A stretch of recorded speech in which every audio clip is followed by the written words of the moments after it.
One of the biggest traps NEET MDS aspirant fall into is what should they do? Lectures or MCQs? Let me tell you the truth. If you only attend lectures, you feel passive. If you only solve MCQs, you feel incomplete. And this confusion slowly kills your confidence. Deep down, you feel like you are doing something wrong no matter what you choose. The problem is not what you choose, the problem is how you are using them. Here is the simple strategy you may follow. Step 1. Start with the MCQs of a chapter. Don't wait to complete the theory. Just jump in. Yes, you will feel struggle, you will feel lost, and you will get many wrong answers. Good, that's exactly what we want. Because now your brain is activated. Step 2. Struggle until you feel slightly anxious. That anxiety is important.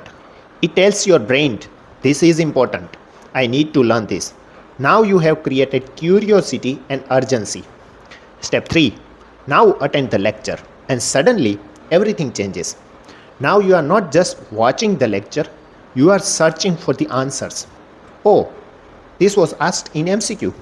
This is where I made a mistake. This concept is important. Now your focus is becoming automatic. Because remember this, you can't focus on something that's not important to you. MCQs make the topic important. Lectures make the topic clear. So, solve the MCQs until they make you anxious and attend the lecture until they start feeling boring. That's the balance. In this way, you struggle first so your brain is alert. You learn later so your concepts are strong. You revise naturally because you have already seen the topic twice. This is how toppers study, not randomly, strategically. If you are preparing for NEET MDS and feel stuck like this, you don't need more time. You need the right strategy.